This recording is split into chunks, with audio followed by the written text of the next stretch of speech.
everybody, thank you for coming. Please help yourself to breakfast. And anonymously sponsored. Anybody wants to sponsor breakfast, please feel free to do so. Interesting, the Torah says, Emor el Kohanim, you should speak to the Kohanim b'nei Aaron, the children of the Kohanim that are children of Aaron. V'yamar to them, you have to tell them, L'nefesh lo yitama b'yamav. You shouldn't defile yourself to a dead person. What? You shouldn't defile yourself to a dead person. Right. So the question is, why is Moshe instructed to speak to the sons of Aaron? What about Aaron? Aaron also has the same prohibitions. Why is he doing that? And the Mefarshim also go into the word for Marta and Emor, they're all the same language. And why is it doubled? It's also a softer language than Dvar. Usually it's Vayidaber Hashem LaMoshe, or Hashem spoke. The word Dibur, why Amarta, Emor, it's a softer tone when you're dealing with teaching, especially children. You have to do it with a softer tone. You can't be such a harsh tone. But the real question is, why wasn't Aaron also included in this discussion when Moshe has to relay this message of God to the Bnei Aaron?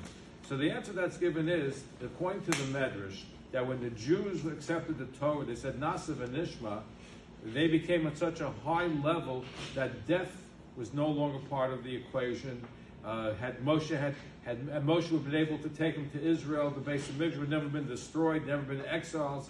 But what happened was that the Jews sinned with the golden calf. That changed the equation, where death was once again reintroduced to the world, and we have all these exiles, all these things that are happening to us is because of that sin of the golden calf. So therefore, and this is a theme that we constantly talk about, the Torah is so sensitive to the feelings of people. Had Moshe said to Aaron this particular law, Aaron would have felt guilty. He didn't sin with the golden calf, but he had a hand in the creation of the golden. He created the golden calf. It was his work that did it.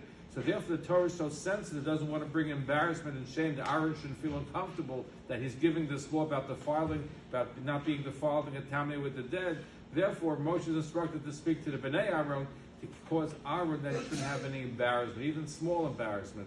It's a lesson for all of us how we should conduct ourselves.